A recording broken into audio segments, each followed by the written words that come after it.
Hello again, everyone. Welcome back. Hope everyone's doing great. Happy summer. Hope you're not all roasting too much. Definitely feels like summer where I live. All right, we're on to chapter 8 of Chaos. It's called The Lawyer Swap. Let's get into it. All right. The first little section is called My Hands Were Tied. When it came to prosecuting the Manson family, the Los Angeles DA's office left nothing to chance. I'd already seen that Vincent Bugliosi had no problem getting his witnesses to lie on the stand, and that Deputy DA Buck Compton gathered intelligence on subversives and militants.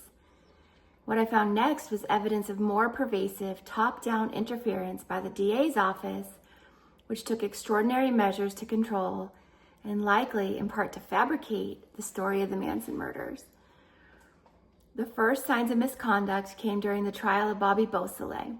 He was accused of murdering Gary Henman, the musician who'd been found stabbed to death just days before the Tate LaBianca murders. For reasons never disclosed by Bugliosi, the DA's office tried Beausoleil separately from the rest of the family. I have always wondered why that was. Why they did that separately. It's interesting. But Tex Watson was also tried separately from the rest of them, so who knows? As I suggested earlier, it made sense to try all three of the murder cases together, Henman, Tate, and LaBianca. Law enforcement had connected the crimes. Uniting them under a single trial would have made it easier to convict Manson of conspiracy, since he'd helped torture Henman and had ordered all three sets of slaughters. Yeah, it is interesting, like why wouldn't they put it all together? I don't know. I don't understand legal strategy like that either, though. I don't know if you all follow true crime. I totally do. But if any of you are familiar with the Lori Vallow case, it's a pretty famous case. It's in the news right now, and part of it occurred down the street from me, so I find it a little more, close to home and interesting that way. But like they tried the husband and wife separately for the crimes. So I don't understand why they don't sometimes they put stuff together, sometimes they don't. I know it's a legal strategy and I'm no lawyer, but I'm sure there was some strategy here as well. And yet they kept the cases separate. I thought I knew why. Ooh, we're gonna get Tom O'Neill's take on it. If they'd thrown Henman in with Tate LaBianca, the resulting testimony would have revealed that the LA County Sheriff's Office knew as early as August 10th that the Manson family was responsible for all the murders. So he's basically alleging that they knew a lot sooner than they did, as early as August 10th. I think the murders were on like August 6th or something. I might be off a couple days, maybe it's August 8th. But still, if they knew right away, that would be a pretty big revelation. Remember that LASO detectives Charlie Gunther and Paul Whitley broke the Tate case when a recorded phone call from one of Henman's murderers, Beausoleil, clued them into a link with the Tate murders. Yeah, they were going to use that as a defense, that's why the Tate LaBianca murders happened, because they were trying to get Bobby Beausoleil out of jail for the Henman murders, I believe. Like I said, I've watched so many documentaries, read so many articles and things aside from this book. Sometimes I get I kind of mix my stories together, basically. So if I mention something that I haven't said before, it's probably for that reason, and I apologize. Okay. The only way to hide this early break was to try the Henman murder case separately. Beausoleil went to trial on November 12, 1969. The prosecutor was Ronald Ross, the deputy DA in Santa Monica, who confirmed to me that the case had been tried separately under various suspicious circumstances. He had orders, he said, to keep Charles Manson and the family out of the trial. Okay, so he had orders, but where did those orders come from? Somewhere higher up, obviously. Somebody important having to make those kind of calls, right? Maybe, I don't know. Are we going to find out who it was? We'll see. That meant that scoring a conviction against Beausoleil would be an uphill battle, since after all, without Manson's instructions, he may never have murdered Henman. Well, maybe they're willing to risk one guy, going free to get a group of other ones. I don't know. Maybe it's worth it to them to save their skins if they did know earlier. Probably. Still, Ross felt he had no choice but to obey. My hands were tied, he told me. When we first spoke in 2000, he'd recently retired after 30 years in the DA's office, and the case sounded fresh in his mind. Wow, it sounded fresh in his mind in 2000. That's surprising. I guess you never forget something like this, though. This is a make or break your career kind of case, right? We're still talking about it this far after the fact. He remembered the orders from on high. Don't mention the name of Manson or these other people.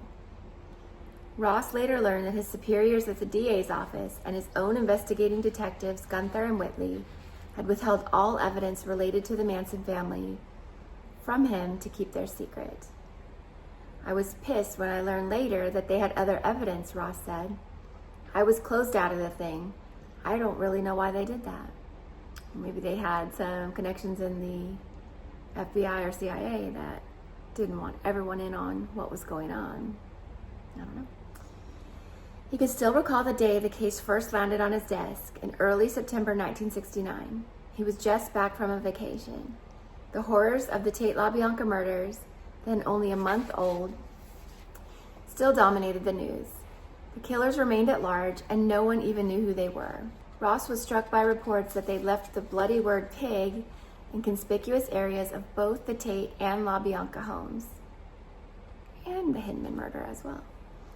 His Henman murder scene featured such writing too. He took one look at the case and immediately connected it to the unsolved Tate LaBianca murders. You'd have to be deaf, dumb, and blind not to, he said. I guess their defense was they thought things were copycat. Some people think that the LaBianca murders are, like to this day, think that they're a copycat of the Tate murders, which, I don't know. I'm not convinced. But nothing would surprise me, as I've said many times. Who knows at this point? He called in Gunther and Whitley to ask them about it, and they said, oh, no, it's not related. No, we can't find any connection between the two. He still sounded bruised when he added, now I think they were lying through their teeth. Gunther denied the allegation to me, but I found it believable, given what he told me about his investigation. And if it's true, it shows that by September 1969, he and Whitley were conspiring to hide what they learned about the Manson family's role in the murders.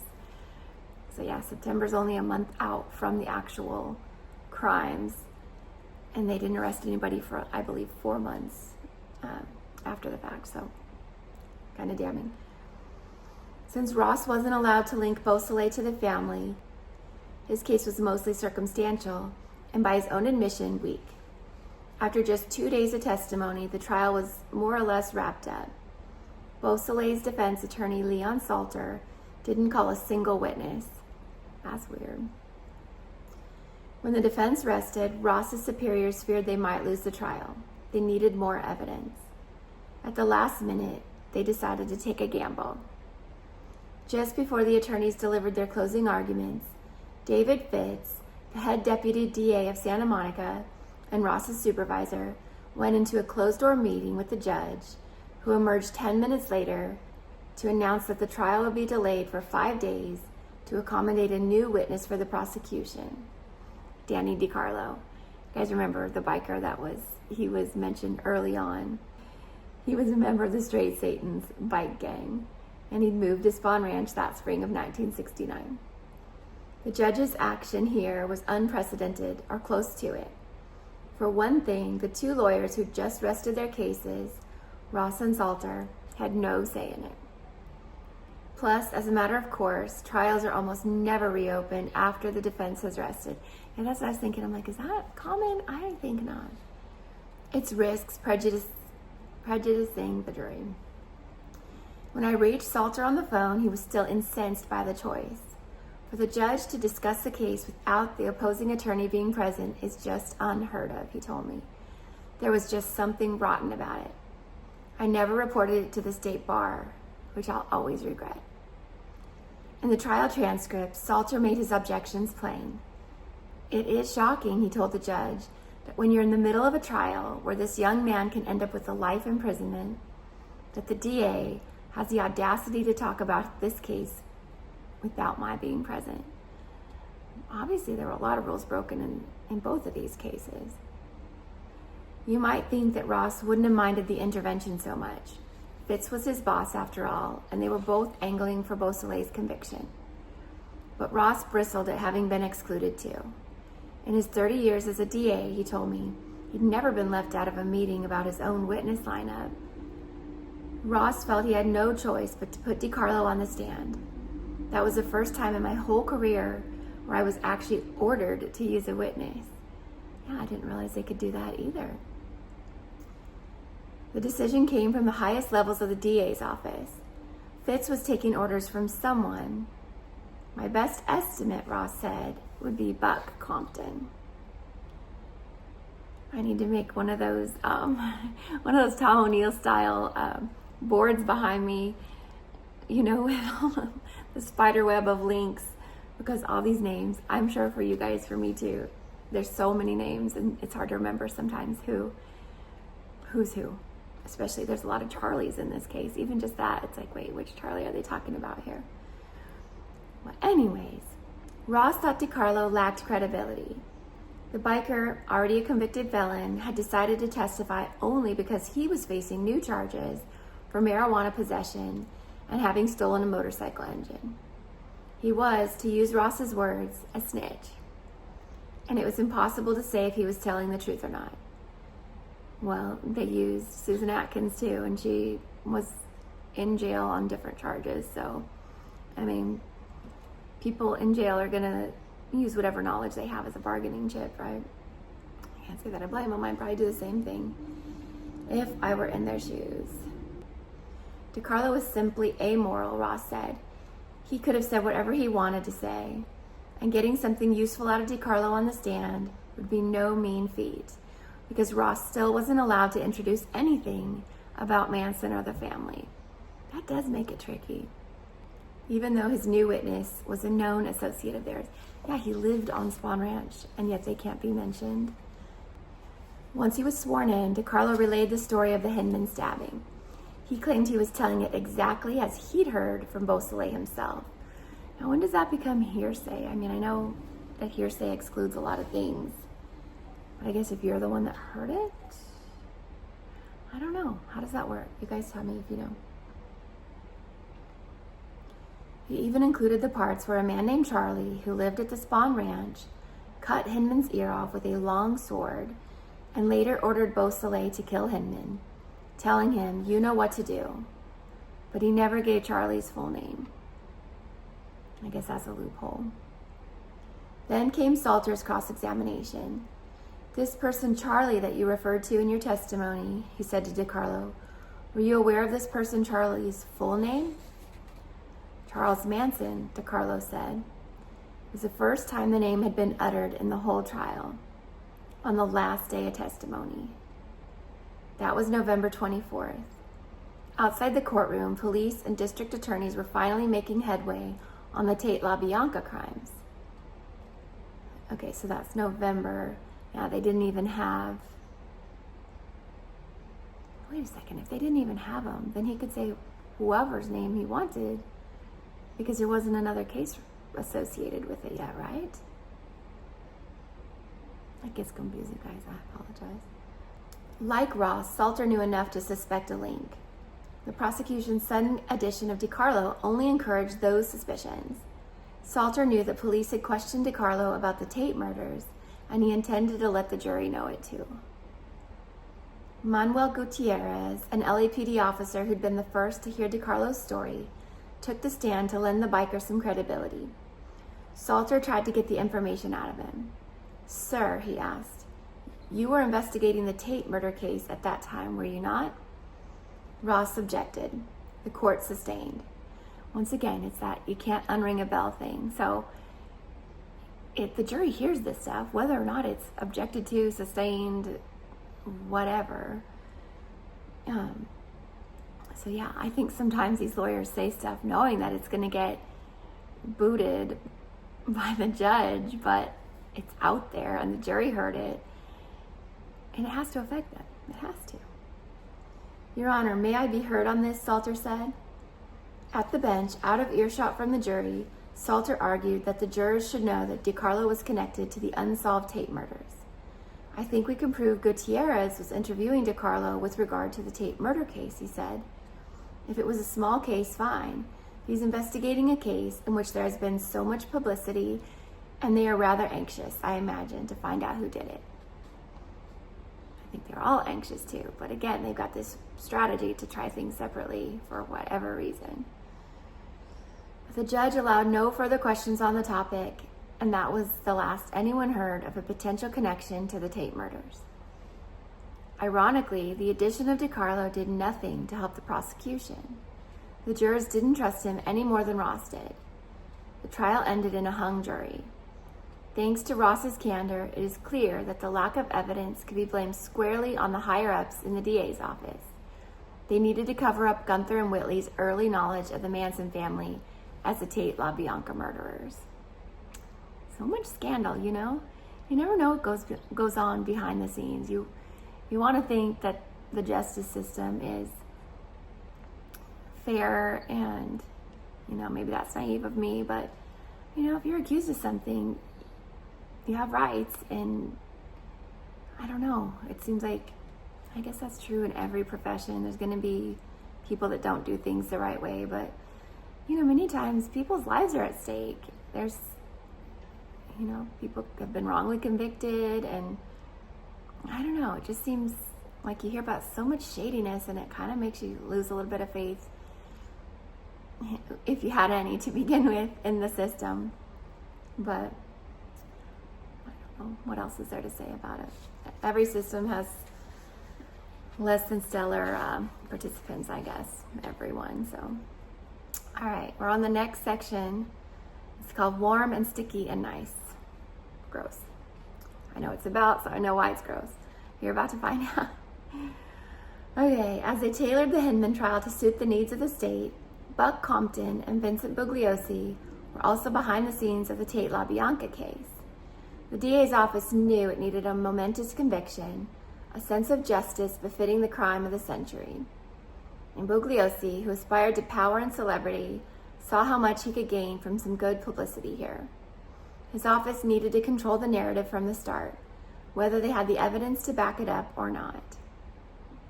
Even in clear-cut circumstances, a criminal trial is a messy, protracted affair. And once the verdict comes in, all the particularities fade from the public mind. In the 50 years since Manson and his followers were convicted, the details have become largely irrelevant. If people recall any aspect of the trial, it's usually the testimony of Linda Kasabian, the state star witness. She served as a lookout and a driver for the family during both nights of murders. Granted immunity, Kasabian was able to describe the crimes and the inner workings of the family in nauseating detail, clinching the case against Manson. And while many observers weren't pleased that an accomplice to the murders would walk free, Kasabian took pains to appear more honorable than the others. Yeah, the others acted like lunatics. She showed remorse. She emphasized that she hadn't participated in any of the violence. Well, she's still an accomplice. Driving the getaway car implicates you just as much. But they got a lot of info out of her, so I guess, what can you say? What hardly anyone remembers is that Kasabian wasn't the first one in the family to get a deal from the prosecutors. Before her was Susan Atkins, the woman who led the police to break the case, and who was eventually convicted along with the other killers, spending the rest of her life in prison before her death in 2009. Before Kasabian flipped, Atkins, an unrepentant killer, was the foundation for LAPD's case and for the prosecution that followed. To pursue the conviction of Manson, the prosecution first had to bring their charges before a grand jury. They relied strongly on Atkins' testimony there. It was instrumental in securing the first-degree murder indictments against Manson and 5 others, including herself. In short, it was her story that made Bugliosi's famous trial possible. but I found 2 memos indicating that Atkins was improperly obtained as a witness. More corruption. Before she or any other Manson followers had been charged, prosecutors colluded with a Superior Court judge to have her legally appointed defense attorney replaced by a former deputy DA who would do their bidding. Her story, sanctioned and tweaked by the DA's office, and her planted defense attorney, was based on lies. The entire narrative put before the grand jury should be reconsidered. Well, once again, you can't undo it. It's done, and it's decades later. It started with the end of the family. About a month after the Tate LaBianca murders that would bring them into infamy, they fled to Spahn Ranch. Manson believed the police were closing in on them. He also feared retaliation from the Black Panthers, having mistakenly believed, as discussed in the last chapter, that he'd murdered one Bernard Crow, who was neither a Panther nor dead. He resettled his clan deep in Death Valley at an adjoining pair of remote barren ranches called Myers and Barker. There they sustained themselves through petty crimes and an auto theft ring. It was this last that brought them to the attention of Inyo County law enforcement, who tracked them to their compound and captured them in raids over 2 nights in mid-October 1969. In Independence, California, the group of 20-some bedraggled hippies sat in the cramped county jail. LASO detectives Gunther and Whitley drove 225 miles to the dusty desert town to seek out a possible witness in the Henman murder. You may remember her name, Kitty Lutzinger, Bobby Beausoleil's girlfriend, the same witness the detectives had seemingly deliberately failed to track down months earlier. Lutzinger's parents had called the detectives to say that their daughter was in custody in Independence. When Gunther and Whitley found her, she told them that Susan Atkins had boasted of torturing and finally killing Henman with Beausoleil over 2 nights. The story aligned with what they already heard. They asked the Inyo County Sheriff to take them to Atkins herself. Atkins agreed to speak to the detectives without an attorney present, which is a rookie mistake. You never talk to cops without an attorney. If I've learned anything from all the true crime that I've watched and listened to, it's that. They told her that her fingerprints had been found at the Henman crime scene and that Beausoleil had already ratted on her. Both lies, but they got her talking about the crime. Atkins admitted to having held Henman while Beausoleil stabbed him, but she claimed she never hurt him. She was booked on a first-degree murder charge and transferred to the Sybil Brand Institute for Women in downtown LA. Atkins' cellmate was a longtime con artist and call girl who went by Ronnie Howard. The two became fast friends. Almost immediately, Atkins was telling Howard and another inmate, Virginia Graham, all about her role in the Tate LaBianca murders. She had personally stabbed Sharon Tate to death, she bragged, as Tate begged for her life and that of her unborn baby. After Tate died, Atkins said that she tasted the dead actress's blood and that it was warm and sticky and nice. Howard was shocked. Here was a woman casually crowing about the biggest unsolved murder in Los Angeles history. On November 17th, she made a hushed call from a payphone to the Hollywood station of the LAPD, telling a detective that she knew who was responsible for the Tate LaBianca murders. That night, the LAPD sent 2 detectives to interview Howard at Sybil Brand. She convinced them easily of the veracity of her claims. Fearing for her safety, detectives had her moved to an isolated unit. The next morning, more detectives interviewed her, and that same day, they brought their information to the district attorney, Yvel Younger. He assigned Aaron Stovitz and Vincent Bugliosi to prosecute the case. The Tate LaBianca murders have been solved.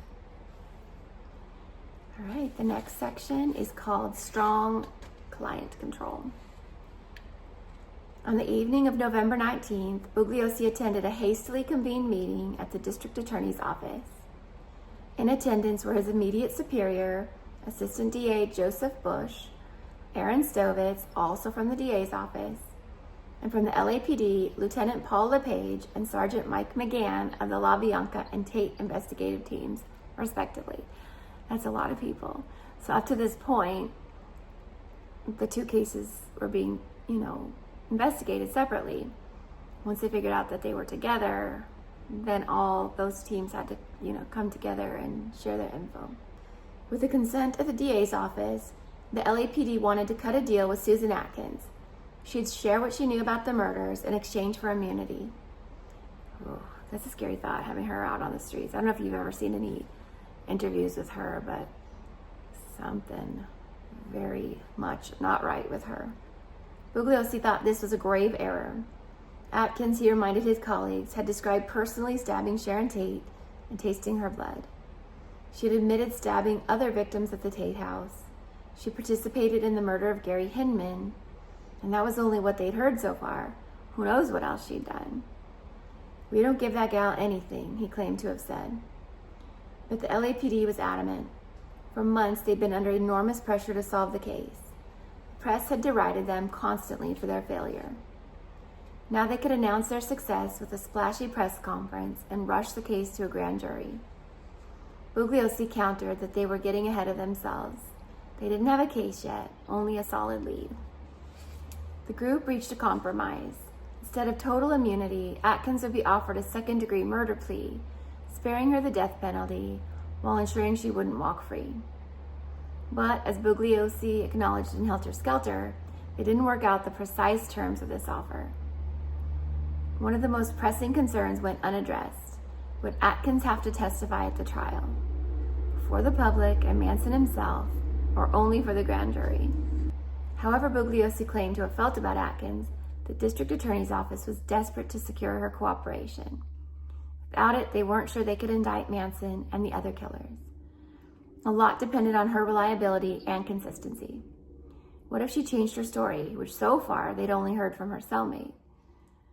And even more was riding on her defense attorney. If he didn't like that deal, he could prove to be a major obstacle. Rather than risk that, the DA's office decided they'd do better to replace him with someone guaranteed to play by their rules, and someone who could make sure Atkins said the right thing at the right time. Atkins' attorney was Gerald Condon, a lawyer in private practice who'd been legally appointed by a judge to represent her in the Henman murder. Normally, the court would have assigned her someone from the public defender's office, but they couldn't do that here. Beau Soleil, her accomplice in the Henman killing, was already represented by a public defender, and in such cases, the court had to avoid a potential conflict of interest. So Condon it was. Condon was appointed on November 12th. 2 weeks later, on November 26th, he was out. Wow, so he was only in there for 2 weeks, and then bam, gone. They had a lot of weird lawyer stuff. Even one of the lawyers was murdered, which I don't know if that only comes up in Helter Skelter or if we'll hear about that in this one, but spoiler, one of Manson's lawyers was found dead, and later it discovered that it was murder. What happened? In the LASO archives, I found a 7-page memo that gave me a good lead, and an entry for November 20th, the day after the DA's office and the LAPD had agreed to attempt to deal with Atkins. The document notes a never-before-reported meeting between LASO officers, the LAPD, and Mr. Compton and Mr. Stovitz of the DA's office. The men discussed the fact that the Atkins woman would be in court on 11/26/69 for the Superior Court arraignment, at which time it was stated that there would be a change of her counsel and Mr. Caballero would be designated as her counsel. So who's Mr. Caballero? There's no mention of Condon's or Atkins' consent to this change, and it was presented as a fait accompli. I hate saying these words in other languages because I think I sound like a dork. This meeting came 6 days before the hearing in question, and yet all parties involved were already certain of the outcome. How? That's a good question. A second, less ambiguous document turned up in the files of LAPD Lieutenant Paul LePage. It was a 3-page summary of his investigative work on the La Bianca murders. A section on Susan Atkins' court appearances described the same November 20th meeting in more detail. It It was decided that because of the gravity of the case and the importance of Atkins' information and cooperation, that her attorney be the type who had strong client control. Deputy District Attorney Fitz made several inquiries, and it was decided that Condon might not have the necessary control. So they switched to that guy and thought he couldn't really control her. And so they switched him out again. That does seem like shenanigans, right? So behind Atkins and Condon's backs, Fitz recommended Dick Caballero as the attorney who had good client control and would properly represent his client. Fitz got in touch with Judge Mario Klinko, who was overseeing the case, and arrangements were made for Caballero to be appointed as Atkins' attorney of record at her felony arraignment. This was accomplished, yes it was, with no small contribution from Fitz, the same DA who inserted himself in the Beausoleil trial. So whether they like it or not, they are linking the trials. It's just curious that they didn't put them together for the actual trying of the cases. According to the minutes of Atkins' November 26th arraignment, the judge assigned Caballero to the case right then and there. No mention was made of Condon's removal or why it occurred. Yeah, he was probably angry. Like, I'm sure he got an explanation, but there's no explanation given in the official record. The full transcript of the hearing has vanished from the archives of the LA Superior Court. How convenient is that? The court spokesperson told me that a thorough search of the archive produced no results. I called Condon to ask him about his removal from the case. He confirmed that he'd been replaced against his wishes and his clients, and that Judge Klinko had never given him a reason. So he was not given an explanation. He was just out. I'm surprised he didn't raise a little bit more of a commotion about that. Whatever was going through Klinko's mind, I don't know, Condon told me. Atkins did ask that I stay on. He remembered being temporarily distressed by Klinko's action, but he never complained to the court about it. Once the news came that Atkins was involved in the Tate LaBianca murders, his wife told him she'd leave him if he tried to represent her again. I don't blame her. I do not blame her. I wouldn't want to be dragged into that craziness. No, thank you. That was that. The LAPD and the district attorney's office had quietly decided that their star witness needed a certain lawyer. Whether she or her attorney wanted it or not, they accomplished it. So that's where we're going to leave off on this section of chapter 8. I think that we're going to make it into 3 parts again. It's kind of a longish chapter. Remember, there's only 12 chapters total. Some of you asked, is this thing almost over yet? But it's getting there. It's more than halfway done. It's more than halfway done. And yeah, there's more twists and turns to come, guys, I promise. And thank you, by the way, for sticking with me. Yeah, I mean, I know it's not everybody's cup of tea to listen about this stuff, but I hope the ones of you that are watching it have found it interesting. And I'm hoping later some holdouts will go back to it and listen to it, because just the sheer amount of corruption and the deviance from the official narrative is shocking to me. I mean, this is one of the most famous cases out there, and it's like, wait a second, what everyone's believed for decades is not even close to the truth. Like, and you wonder why all these conspiracy theories are out there.